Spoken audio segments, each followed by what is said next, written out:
as we're about to head on over to the Nurburgring tomorrow.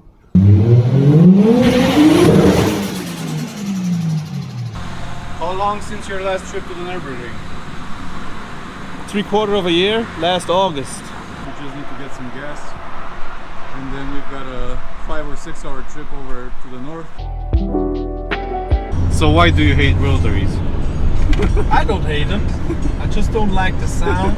I think it's a cool engine and it's cool, it's different, but it's just not maintainable.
I don't want to brag or anything, but I just drove Tobias's S14, a mint one, and right now he's in the shop doing some final preparations to his JZX as we're about to head on over to the Nurburgring tomorrow.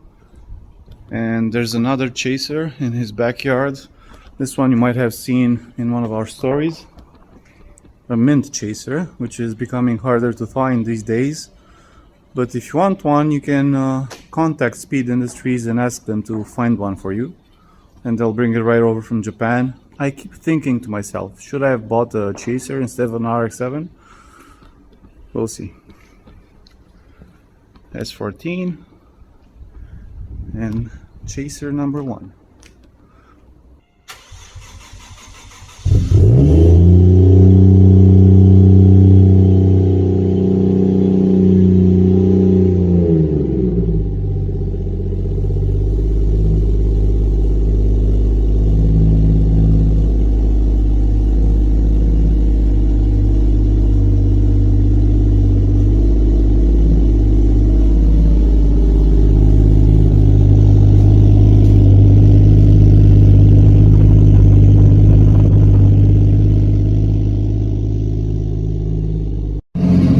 Looking at the chaser fist over here, but this one is the real mean one.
not saying this car is loud, but it's loud.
If you think this drift spec chaser is a bit too silent, well, there's a reason for that. The chaser you're hearing is the one in the back. Yep, 2 chasers. How about that?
It's like you're still 5 years old. Maybe. Burnouts, yes please. Just if it comes to cars.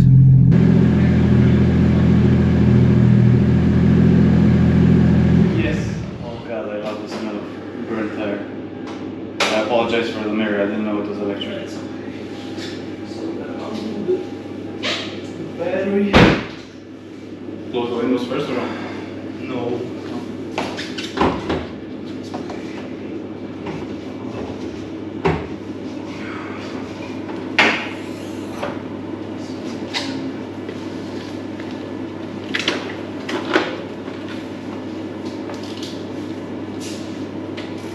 Sparkling.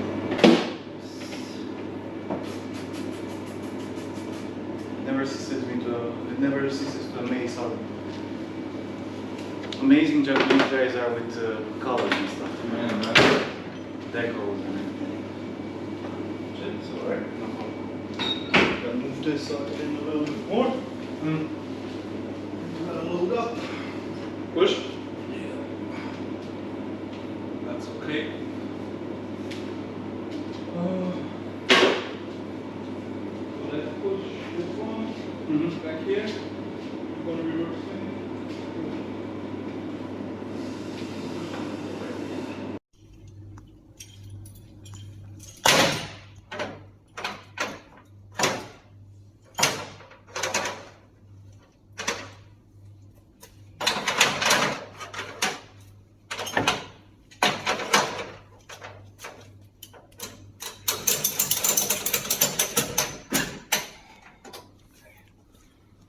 That ain't going nowhere.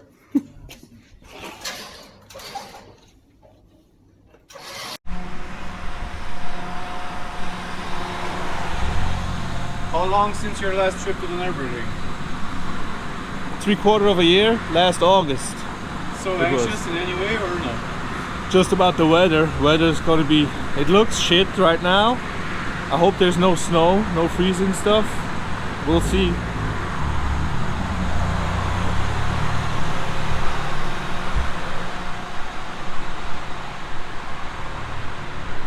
So finally going over to the Nurburgring. The car's all loaded up on the trailer. We just need to get some gas. And then we've got a 5 or 6 hour trip over to the north.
So have you done Bill before? No. Never? I would love now. The guy who's going to be next to us, he did. Not with the hammer. But Bill would. It's One of the last things on your yeah. list. One thing I'm sure he was. I don't know. That's one thing I still want to do. Something on my bucket list. But I did so. I mean, I'm lucky. I did drifting in Japan. EP.2. I drifted in Australia at Archer Fields. Oh really? Yeah. Archer Field, is that Look Things? Yeah, place? they're Okay. gonna shut it down now. But I drifted there once. What car? PS13, one of Luke's cars. But that was fun. It's very tight though. But it was fun. Something also put something cross it off my bucket list. So Europe, Australia, Japan, Yeah, Europe, Australia. 4 continents already? Yeah. America, anything or no? No, but America, I drove the corkscrew. Oh really? LAGUNA SECA. And what car? One lap with a Mercedes rental car, C300. Okay. We kind of sneaked in there. C300. Man, it was our. That's it so was my not rental you. car.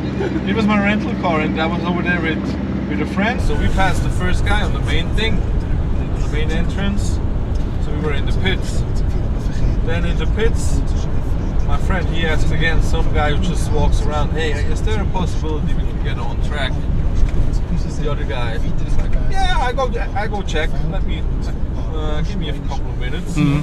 So he comes back and he's like, yeah, during lunch break, all the families and so on, they can get on track with the regular cars, no problem. That's cool. So we were like, cool. So we sneaked our way in. First lap he did. We came to corkscrew. You don't see shit when you go down. So we came to corkscrew and he fucked up hard. We went like all 4 wheels right into the grass, like way above the apex. Yeah. Way over it, all through the grass with the C300. I was like, oh shit. So we got pulled back into the pit, switched out, I was driving, did another lap, and then we already got some funny looks from the organizers. Who are these guys? And we were, okay, I guess we gotta go. I did one lap, we got off into the pits, straight out before anybody could come to us. So yeah. So now if I go to Laguna Seca, there's a photo of you and Tobias Welti forbidden. Maybe just the C300, the white one. Maybe, who knows? But yeah, it's a crazy track. It's corkscrew. Ooh. We're crossing into Germany? Yes, we're crossing into Germany right now. Should I stop the camera or something or no? Yeah, maybe stop it real quick. So why do you hate rotaries? I don't hate them. I just don't like the sound.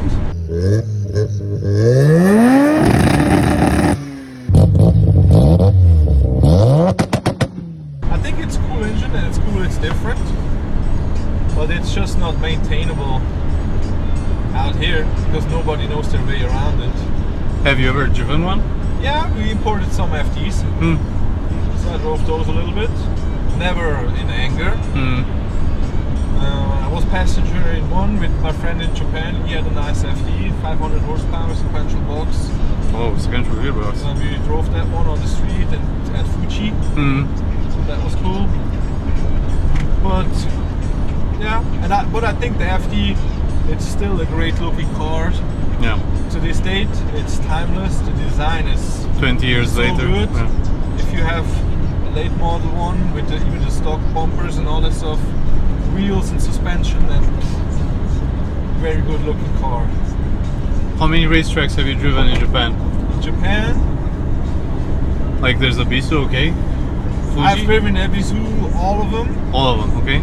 I've even the drift course, the drift school course, or no? Yeah, all of them. Okay. All of them. I did passenger laps at Fuji and Tsukuba. How's Tsukuba? Tsukuba is cool. It's quite small though. It's not that big. Yeah, I know. You would expect it to be bigger, but it's not. They're doing like 49-second laps right now. So it's, I think, what is it? Tsukuba 2000? 2000 it's like 2 kilometers. Something. It's half quite a tight normal racetrack. Yeah. I've seen Suzuka, but I didn't do any laps there. I've seen Nico, I've seen it, but I didn't do any laps there. Bihoku, Mehan? No, I haven't been there because that's all in the south.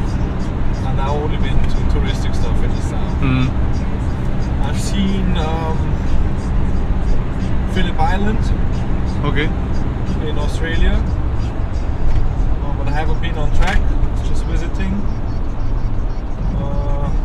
I've driven Bathurst would have been nice. Mount Panorama. Yeah, that would have been nice. What else did I drive? In Europe I drove Hockenheim, Nordschleife, Nurburgring GP, smaller tracks like Arnaud du Rhin. I drove Dijon, which is very cool. I drove Paul Ricard. Oh, you drove? But not drifting? No, not drifting, but I drove on the main track with a Porsche Tech Art. Oh, really? That's which was interesting. It's a very nice track for grip driving. But there's a... Anything in Italy or Spain? Italy... I drifted at Monza, but just in the paddock. Okay. Spain... Was that like a special event or what? It was just a practice. Practice Events in winter. Spain, Valencia, Barcelona. No. I drove hill climbs in Austria, Switzerland. Linden Hill? No. Nothing? I drifted at Driftland. Driftland, okay. Yeah, is it still open? Yes. Okay. It's under new management or ownership, I don't know.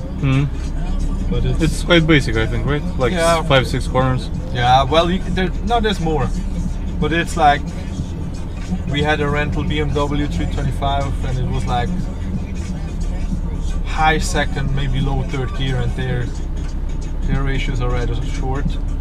So it would be like second gear in Nissans. How many drift cars have you ever driven? Ever? Like the best ones. Rank the top best drift cars.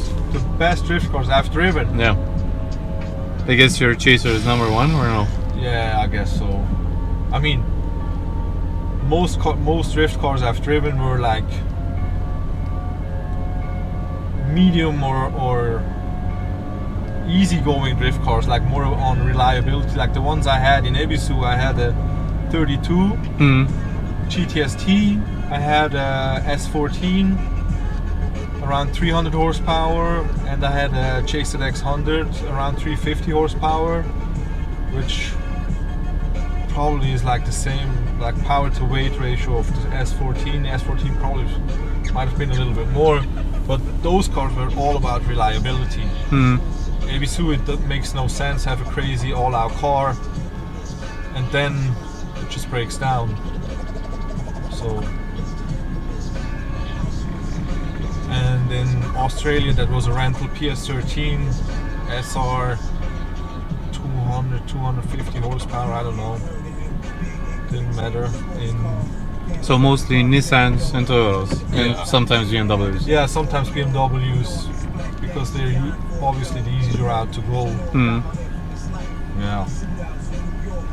But I had my PS13 for a long time. Started with the AE86, with still the 4HE, which was a fun car, but it's not competitive. Even if you go crazy on them, and the chassis, it's good to have fun, grip and drift, but I think they're not competitive anymore. It's too short. No matter how much you push them. Too many limitations with the suspension setup you have. And if you put in decent suspension from Silvio S13, S14, you're not complying to the rules anymore. So yeah, you can make them competitive, but outside the rules you have nowadays. Do you remember the first time you ever drifted a car? Like really drifting? Really drifted? Yeah. Well, connecting corners and stuff. Yeah. Subaru in wintertime. No, but rear wheel drive though. We connected the corners, believe me. We were on the regular roads, it was always in winter. It's starting to snow. It's starting to snow. Calling up the boys. Hey, you're in tonight? Okay, let's meet up like 1 a.m. When the snow started to settle a little bit, we went slightly up into the mountains. We're going around the lakes up there and the mountain roads. So yeah, we were connecting corners and sometimes pulling out other cars. But how about your first pro drift event? My first pro drift event, like the first drift event, was International Drift Series in Germany, Hockenheim, on the big parking lot. 2009, 8? 2008, 9-ish that was. They were doing the pro search, so you had to do that round to qualify for the pro class. So they have pro and street class, or whatever it was called. I was going there with the AE86, my kind of hill climb car. Didn't have working e-brake, 137 horsepower, maybe some spacers, some rack spacers for a little bit more luck. Two-way suspension, seat, cage. Yeah, that was about it. I was going there, I qualified for the pro class, and I was like, okay, whatever. Let's go do a season of pro class in the International Drift Series in Germany. So did that. Obviously it was the lowest horsepower car at every round. I managed to qualify into there was only top 16 you had to qualify into. I managed to qualify 2-3 times. My best result was getting into top 8 at Lausitz. Yeah, so that was fun, but it was a big struggle with that car. It was always flat out, no e-brake, because it never worked. So when you started initiating drift, you would only get slower. No way on regaining any kind of speed. But it was fun. But the tires up to 4 bars in the rear, yeah, was the only way to do it. But it was good fun, good times. And after that we went to Japan, to Ebisu. It was my second time there, and then we bought the PS13. I bought it with some friends, so we drifted there in February. after my birthday. We drifted there. They cleared out one track for us, the school course. They cleared that one out. So we drifted there for a couple of days. It was a lot of snow, so they pulled out the big snow machine. Yeah. Did you get to meet Kumakubo or Suenaga? Suenaga, we met him. He came out. He pulled out one of his car. Was a Soarer. Really? I've never seen him drive a Soarer. It was his private car. Oh, okay. And he bought it from some guy, and he brought it out, and that was super cool because, like, back then we were like, oh my god. And then he came in with the Soarer, and he was pulling a crazy line, dropping one wheel over the tarmac a little bit to extend the corner, and sparks came out the back because his suspension was touching the ground, the suspension arms, and sparks came out, and we were like, oh my god. So that was your first time drifting with a D1 GP driver, huh? Yeah, more or less. And we saw like, oh my god. I mean, I've seen D1 before that, and I've seen Formula Drift before. Did you ever go to an event, to a D1 event? Yes. Which one? At EP.2 in 2007, 2008. Oh really? That's far back? Yeah, that far back. That was the first. I don't think Daigo was even driving back then, in 2000. No, Daigo was driving. I think he already had the red JZX, but he wasn't good. Imamura was still on top of the game back then. Imamura, Ueno. Yeah, Imamura, I think he was king back then, series champion, and for 3 years in a row. I think Kumakubo won that event with the Evo. I think he was driving the Evo back then. The Evo 10, I think, or the 9. The Evo 8, 9, whatever it was. So he was driving that car, and yeah, it was crazy weather. It was a lot of rain. Like in Minami, we were standing in the pits, and the water was there was a river going down those pits, because it's like this steep in the pits. You don't realize until you're there, and it was a fucking river going down there. It was crazy. It was that much rain, torrential rain, and we as Europeans were like just not prepared for that stuff. The Japanese just had their umbrellas. It was monsoon season or something, right? Yeah, it's summer. It can rain like crazy. It was end of August probably. So they were like, oh, they're prepared for that stuff, no problem. Have a decent umbrellas and all that, and we were like just getting soaked after 5 minutes. Were you ever into Initial D or Wangan Midnight or animes like that? I've seen it, but I never really catched up on that stuff. I just really catched up on the myth of the AE86, but more due to Best Motoring and Drift Tengoku and all those videos that came out, and I really loved the AE86 battle they had at Tsukuba, where they had like a championship. Like, it was just one race, but they did like that they started, one make series or what? Yeah, they started to get into the sub-minute marks. And it was like, oh shit. 1 minute in a 86. And also there's a big AE86 community in Switzerland. So they were used in hill climbs in Switzerland for a long time.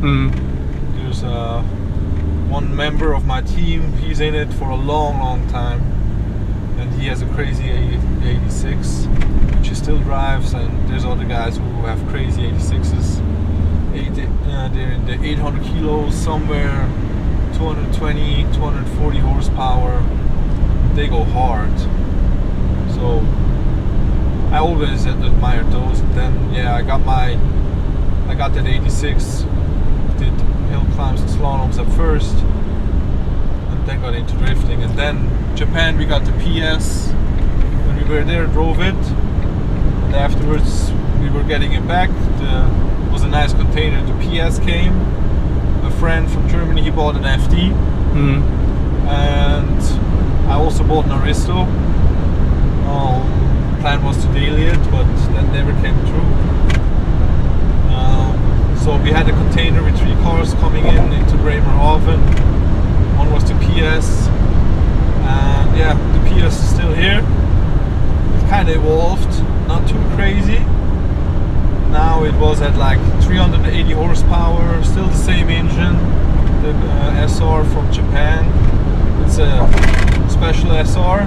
I realized when I opened it at some point, I read it, they head gasket and the head studs. Then I realized that the bottom end is from a GTI-R. Really? So it has a wider conrod bearings. They're 19 mils instead of 17 millimeters. The oil pump is a little bit different and so on. There's small differences. So it's still running strong after all these years, after owning it now more than 10 years. Still ran good. I had it up to 380 horsepower, still on the SR box. I only broke 2 in all that time. Which is quite decent given the amount of abuse it takes. Yes. And I was driving that car competitively, full seasons for probably like 3-4 seasons. In Germany, France and all over Europe. So, yeah. I realize now I was so absorbed by your chaser yesterday that I forgot to even film the Hachiroku.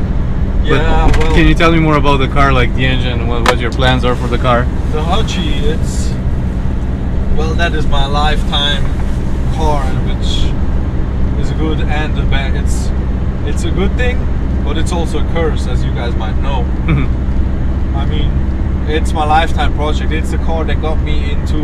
I switched from a GC8 Subaru to the AE86 for slaloms and hill climbs because I enjoyed it just much more than driving the GC8. The GC8 was good, 280 horsepower, somewhere there. Okay suspension, but they just understeer so hard. So the handling is just not cool on those cars. And you realize that as soon as you drive something real driven or something like a Hachiroku. So I got that one. I sold the Subaru and then I had the AE86. That Hachiroku, I always had it as a second car. Sometimes I had dailies, I had daily AE86s too, which I drove around, but I left them more or less as they were stock or just suspension mods to leave it street legal in Switzerland.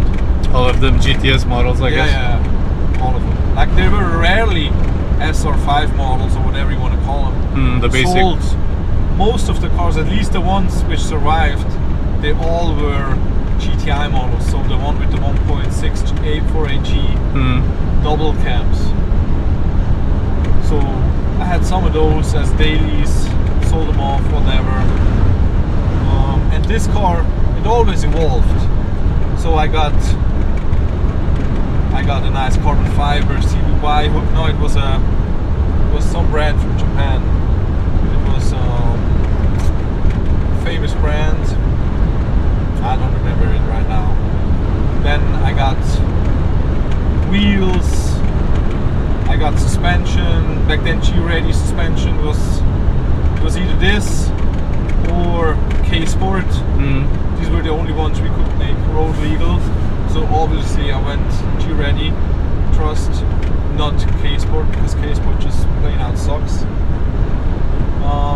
So I got that. I got suspension. I got different seat Brits, of course.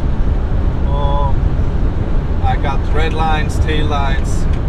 Just subtle stuff like that. I still had the optional Hasselback front and rear, which was like an option you could get from factory in Switzerland. So that made it road legal. And yeah, I drove it like that until I got the PS13. And then the initial plan was to have the PS13 as the competition car, as long as I made the AE86 more competitive. So I had the PS13 for competition and we started to rip out parts from the AE86. So I pulled the engine, the stock transmission, all of that stuff, and started to sell it off to fund the F20C swap, which is the engine from the S2000. And I picked that engine because I was thinking, well, kind of keeps the same characteristics as the 4AG, high revving NA, but just more modern and more power, obviously. So I sourced that from an accident car. We rebuilt that engine. We got engine mounts, transmission mounts for it.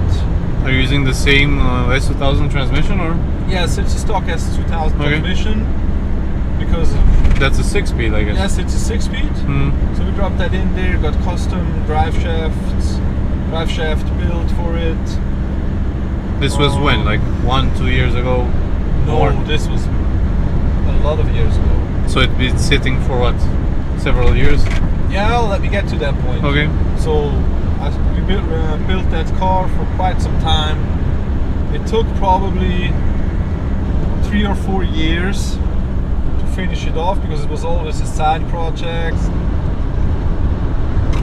Are you sponsored by these guys? Unfortunately not, but Migro, if you hear this, sponsor me.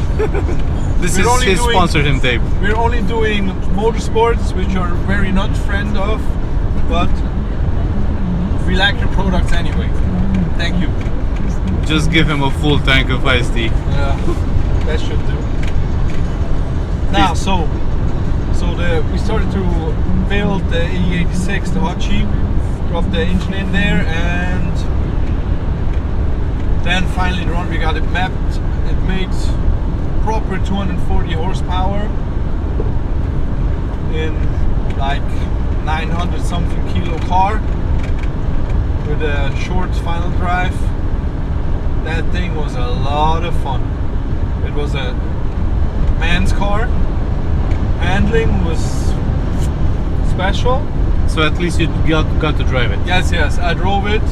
I drove it for our own event, Script Days. I took it with me. It was a lot of fun. A lot of vibrations, no ABS, no power steering, 240 horsepower, a lot of shifting. We were shifting all the time, but it was so cool. A lot of induction noises, 9,000 RPM. Woo! That thing made you feel alive. But I started to develop the suspension a little bit, and there's much more in it. Unfortunately, at one event at Ono, it catched on fire. I had a relocation kit for the oil cooler and for the oil filter, and that was mounted in the front, so easy access. Unfortunately, the vibrations were too much, so the filter fell off and the oil went all onto the header. So the whole underside of the car catched on fire. So I was driving it hard, then all of a sudden the engine turned off because there was no oil pressure. It went into fail-safe and turned off. And I looked down because I didn't have a shifter boot, so I could see down onto the floor. There were all flames under the car. Oh my god. So I was like, oh shit. That's a bad feeling. Yeah, and I saw in the rear mirror all white smoke.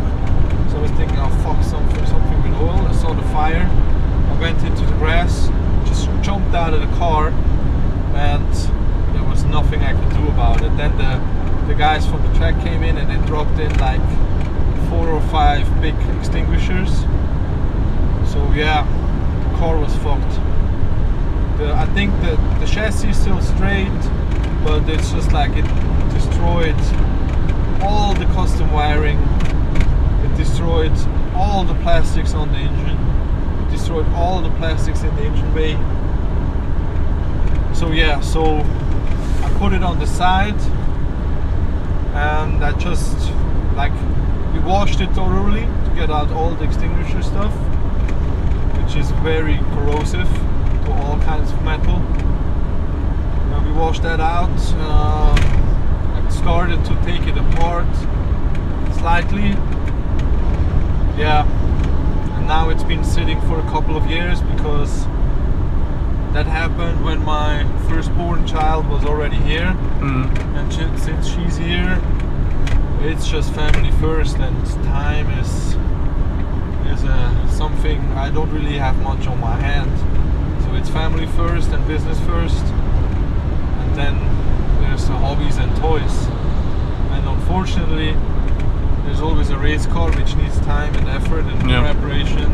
So the Hachi is kind of parked on the side, waiting to come back one day.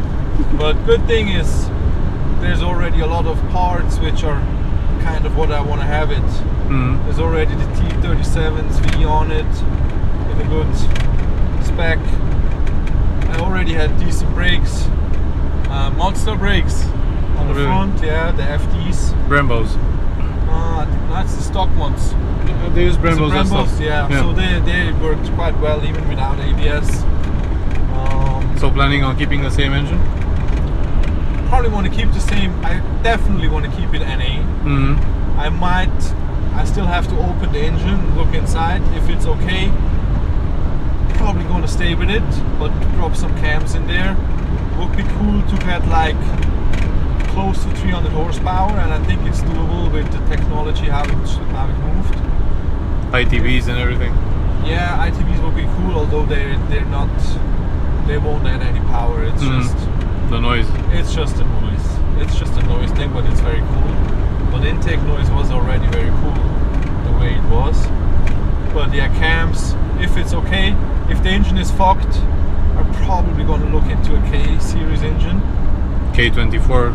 K20, K24 something, which is easily tunable. I know a guy who's good in Hondas, good friend, so he could help with that. And I think the 300 horsepower NA route is easier achievable with a K engine instead of an F engine. Yeah, probably so. So yeah, it's just the K engines are very developed nowadays. Back then they weren't so much, but now they are much more than the F series. But we'll see. We'll see. The plan will be like that. Long-term plan is to make it nice again. I've already seen some nice carbon bits from Japan.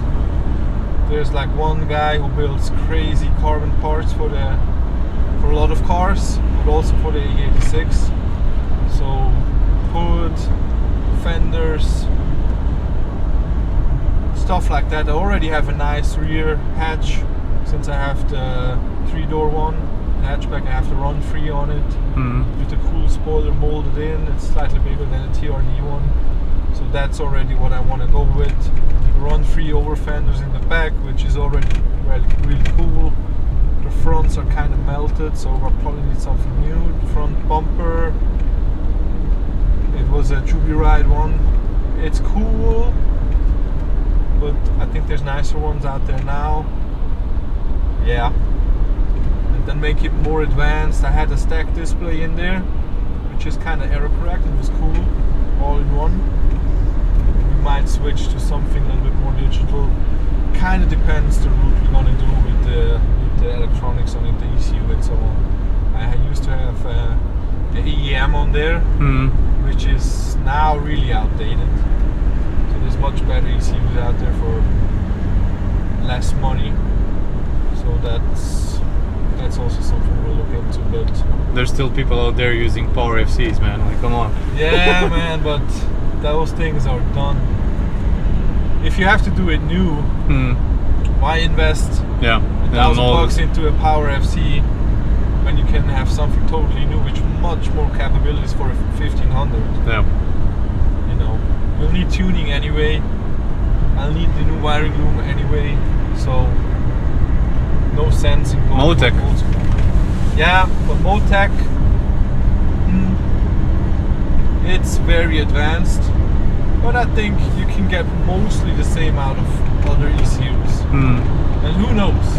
Maybe we pick up ECU sponsorship until then.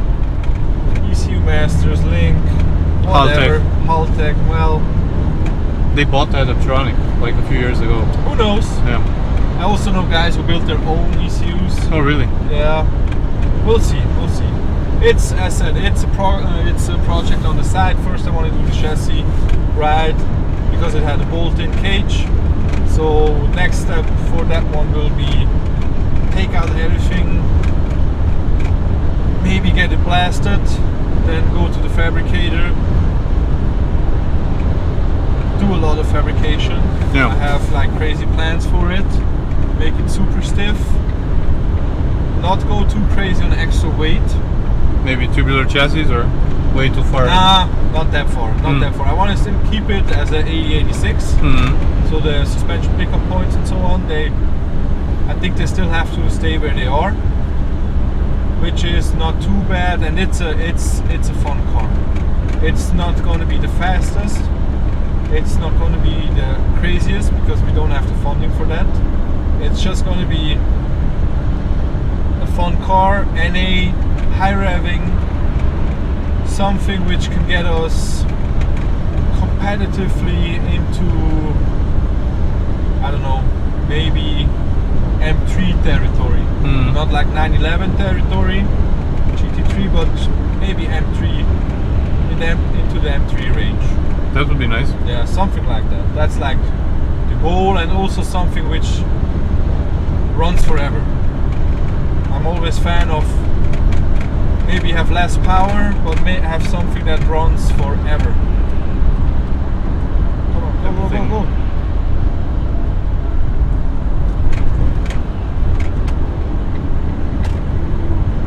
Seeing that we're going to the Nurburgring with the Chaser, can we walk me through the spec of the car? Chaser. Yeah.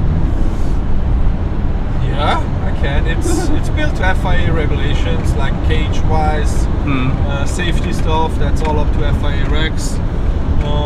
Has a cage in there, fire suppression. It's mostly stock sheet metal in the front and rear. It's no tubular front end at this point. It's still front mount radiator. It's a 1J stock internals.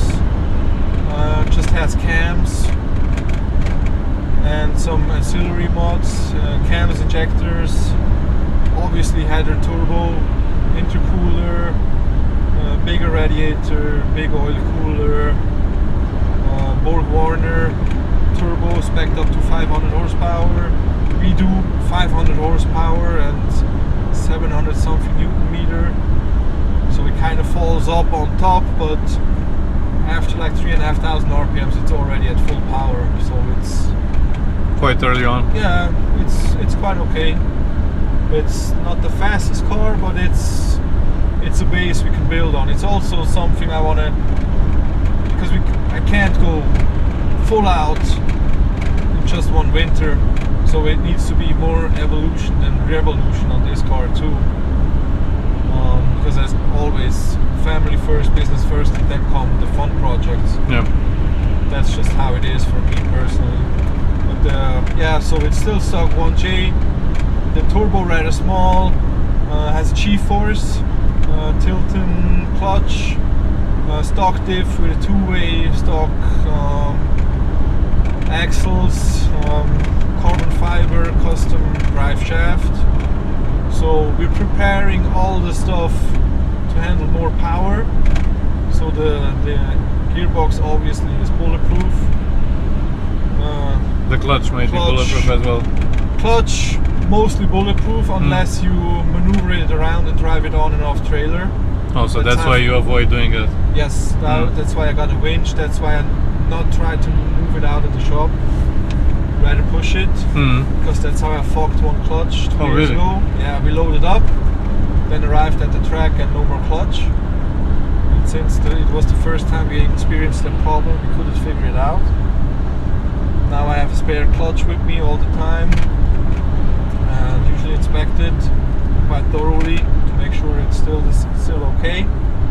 But yeah, so I'm not too big of a fan of those small Tilton clutches. I think there's better ones out there. But yeah, we have it right now. We have a spare one, so until we run through those or we pick up a sponsor, ching ching, sponsor again. Until we pick up a sponsor in this direction, we're just going to stay with what we have and just develop the car further. Inside, there's a Momo driver seat with up to FIA regulations. There's a Brit passenger seat, which I think is outdated, but it's not that important on the passenger seat. Sometimes we have to pull it out anyways. What else is in there? It's ECU Masters black ECU, which runs flawless. I got the ECU Master screen, so I got all in one, no more gauges, just one screen which shows it all. stock fuel tank at this point because it's situated in a very good spot to sit at the stock one. It's right above the axle and it's behind a sealed up wall towards the inside of the cabin, so no need to fabricate something there. It just has a fuel pump. You don't have fuel surge problems. It runs. On the front we have WiseFab, since we are a dealer for it, and it makes things easy. We have spare parts all the time for that stuff, and it just runs flawless. It comes out of the box. Yeah. What would you say is the biggest selling point for the Chaser when it comes to drifting? For the Chaser? Yeah. Well, in Japan it used to be they were cheap and very reliable. So now they're expensive, but they're still very reliable. And for me, it's also a tasting. Since I've seen Daigo driving those things, I really fell in love with the chassis, the looks, the power. And then I got one for as a practice car at EP.2, and it just, first I was like, oh, it's going to be such a big barge and it's going to be handling slow and lame, and I don't like it, since I came from the Hachiroku, which was super agile and super snappy. Half the size. Yeah, very small. Then I went to the Silvia, which already was slightly slower in transitions, and you could have it, you had it much more stable and easier. And then I was afraid, oh, I might, if I go to an even longer wheelbase and the bigger car, ooh, might be not that good. But then I had my car in Japan and I was amazed. You can feel the wheelbase being slightly longer, but you can just throw that little much more anger at it and you're still safe. You can still catch the car, where the Silvia was like, ah, that's too much, you're gonna spin out. Where the Chaser, you can drive it with more anger and still keep it.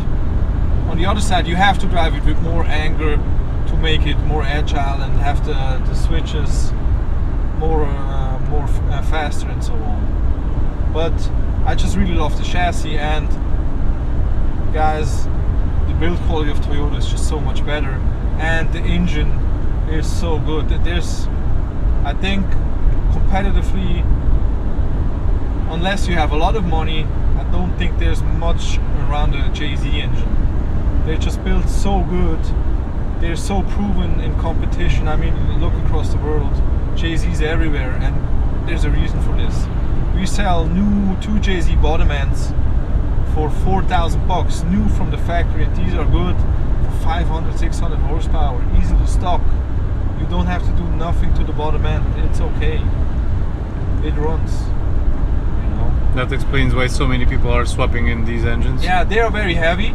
That's also why I like the Chaser, because it came stock with the JZ. Although the car is a bit nose heavy. We had it on the scales, and I think it's like 59% on the front of all the weight, so it's very nose heavy at this point.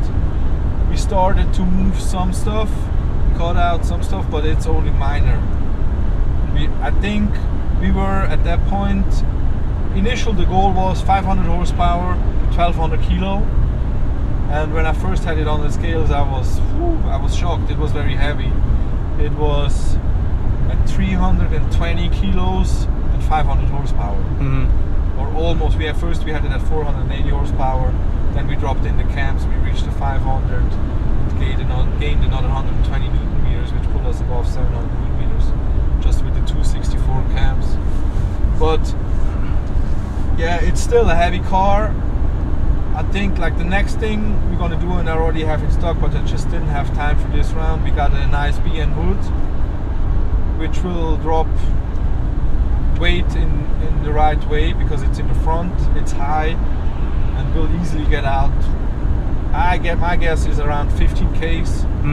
I guess we pulled out already around 10 to 20 kilos already, so at this point we should be around 1300 kilos. That is without me. Yeah. Around 1300 kilos, but fully with a full gas tank, which is a big one on this car. It's more than 60 liters.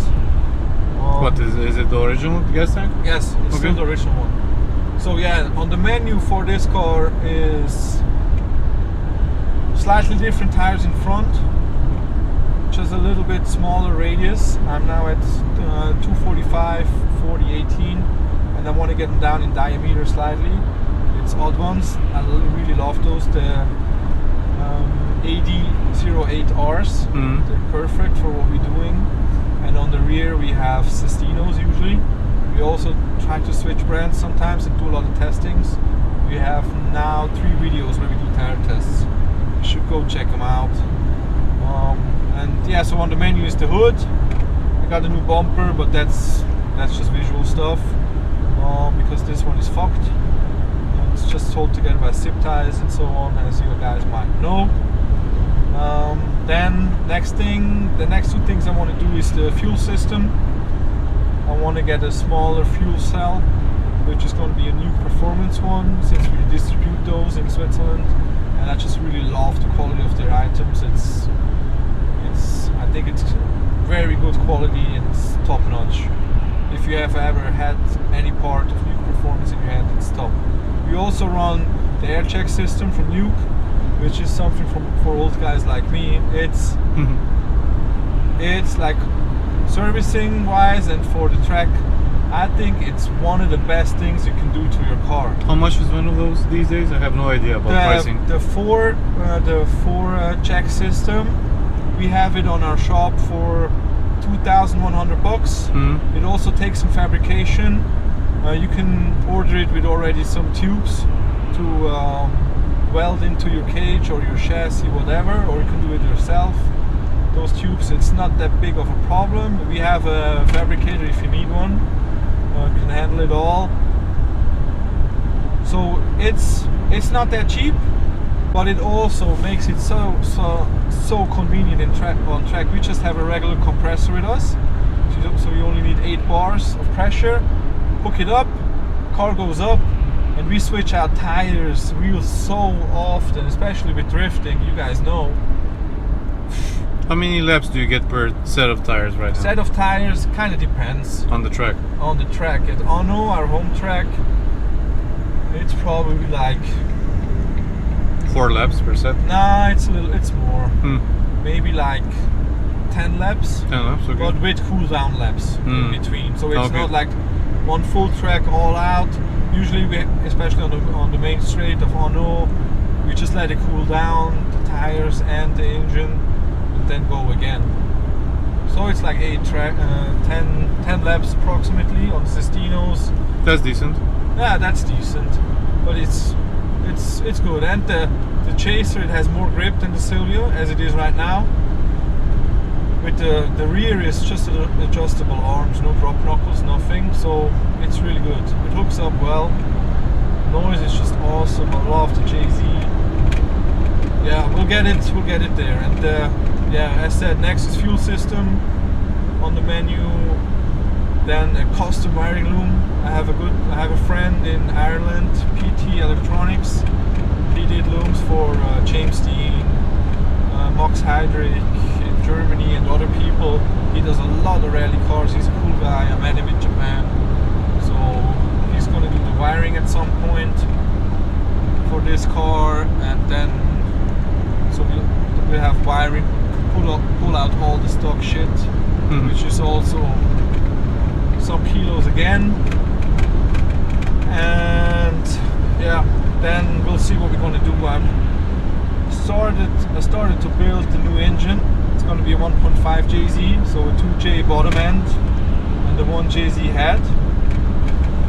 That should give you more torque, more power. That should give you more low end power, and also probably more up top, because we can go with a bigger turbo. Because the more capacity, the 3-liter engine will just handle the bigger turbo easily. Already have your eyes on a G series from Garrett, or yeah, not necessarily? Right now we're on a Borg Warner, but technology is advancing so fast on the turbo, so we're gonna go with a. Like, if I would have to decide now, it would be a G series. Probably something like a G35 something with a rather small AR housing, because I think it's all about response. I'd rather sacrifice some top end power but have response. But Yeah, we could also do it on the 1J and sacrifice some of the low end power and go for more power, because this turbo is really maxed out. It's rated for 500 horsepower, and that's exactly what we have. So yeah, but it's good. So yeah, next will be the 1.5 JZ. I still have to decide. I got special oil pump already in stock. I got the block, the bottom end. I got the Tomai oil flaps, oil windows for the oil system, special oil pump, new water pump, Ross Performance, engine pulley, which we also distribute, which I think are probably the best on the market, slightly underdriven, which makes it easier on power steering pump and the alternator, because you don't get those high speeds out there, those high rotation speeds. Yeah, it's getting there, but I still have to decide on cams. I'm not sure what I want to do, on which size I want to go. And the head has to go to the machine shop. We got the gaskets in stock. It's all mostly going to be stock Toyota gaskets because they're very good. Got ARP head bolts. Yeah, all the stuff we also sell in our shop, so should be good. And that should push us up to 650, maybe 650 and a lot of torque, probably. So lose like another more 100 kilos. Yeah, that's like the front end. When at some point we'll move to rear radiator just to get the weight distribution right, and then we also going to cut off the front, which is quite heavy on the Toyota because it's Toyota steel, which is quite thick. You can get out a lot of weight there and then move it to the back. So that should bring us hopefully around the 1200 mark. I mean, I've seen Daigo's 1000 kilo JZX, but obviously that's crazy. And maybe like a 55-45 distribution. No, I think we can get close to 50. Oh really? Maybe we might need a funny suspension setup, raising it in the front a little bit, and dropping it more in the rear. We'll see. But I think it's doable, getting close to 50-50. With all the modifications we're going to do to it, so it should be okay. You've been importing Japanese cars into Europe for like a decade or something now. How do you see the evolution? Like we all know, prices are going up. Well, do you think it's too late to buy your dream car today, or? Look, it's never too late. And the positive thing is, like those cars, I mean, the reason the price is probably a little bit too crazy the past couple of years during COVID, but they will not go down crazy. There will not be a crazy depreciation on those cars as long as you pick the right model. Of course, there's like some odd models around which will never go up, but that's on you. If you're after your dream car and you maintain it a little bit or just keep it what it is, it will keep its value or actually rise in value. And prices, they will not go down. These cars are rare, these cars get rarer, they rust away. The people in the US, they start to buy like crazy. Those markets open up and they buy whatever is available, so prices will just go up. Demand will stay high. So my advice is, since 4, 5, 6 years, get it as soon as you can. It will not get cheaper. You know, I mean, prices just go up and up and up.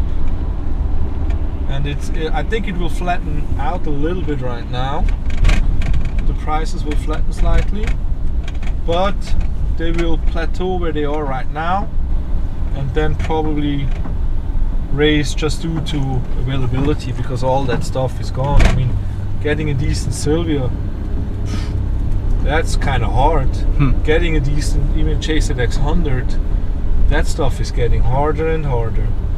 R34s, 32s, 33s maybe, because they're ugly.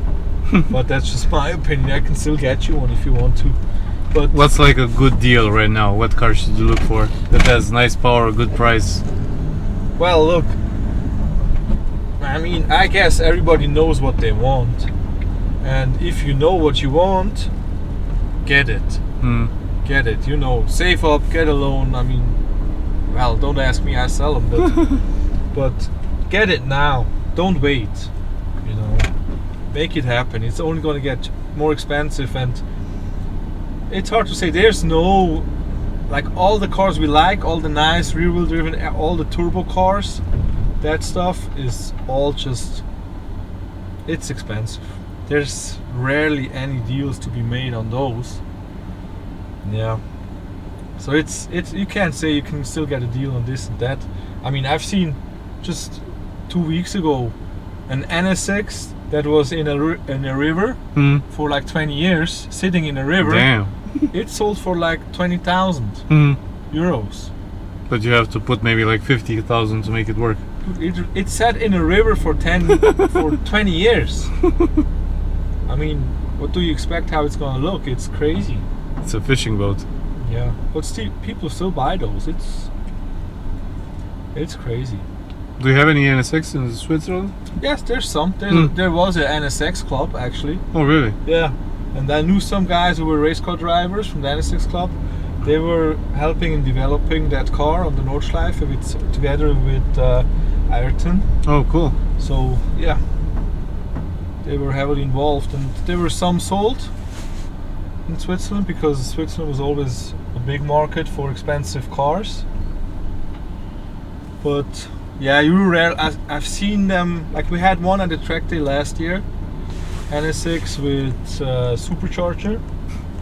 That's just crazy. But they're very rare, and everybody who has one, they know what it is. And people don't drive them properly anymore. Too scared they'll crash. Yeah, everybody's scared. So yeah, like 10 years ago, we had one guy. He had a fully modified NSX with plastic windows and all that stuff. You know, back then they were already expensive. But yeah, and I love the shape of the NSX, but I'm not sure it can keep up to today's modern power standards. I think because it's NA, you don't get the turbo feeling, so it might be more something to look at than to drive. I don't know. I never driven one, so I can't really say. So it's hard to tell for me. I driven the FD, really loved that one. Driven FC. You drove an FC? Yeah. A turbo too, or? Yeah. A drift car. Oh, really? Yeah.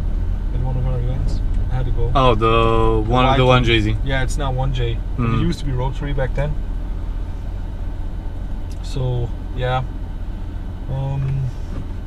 MR2? Ever tried an MR2? I driven one, but only on the street, and we had lots of those in Switzerland, but only NA. We never got the turbo model in Europe. I imported once a turbo clip, like just the engine compartment for a guy, and I know one or two guys who have turbo models imported from the US. Yeah, but I think those were scary to drive because such a short wheelbase, mid-engined. Would you say the A86 is similar to the E30 in terms of snappiness? Or is it better? No, the E30 is easier. It's easier, the it's E30? It's less snappy. Oh, wow. It's less snappy. I didn't expect that answer. But it's two different reasons.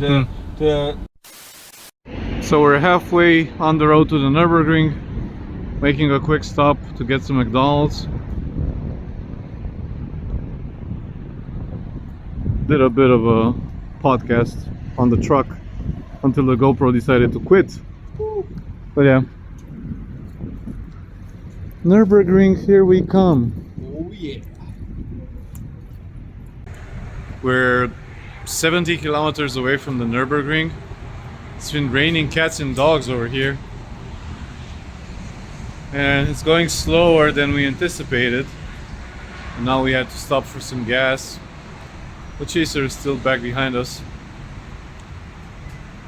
and it's quite cold outside. Might be the same tomorrow, but I'm not gonna complain about that anymore. We're just gonna have fun with it. So yeah.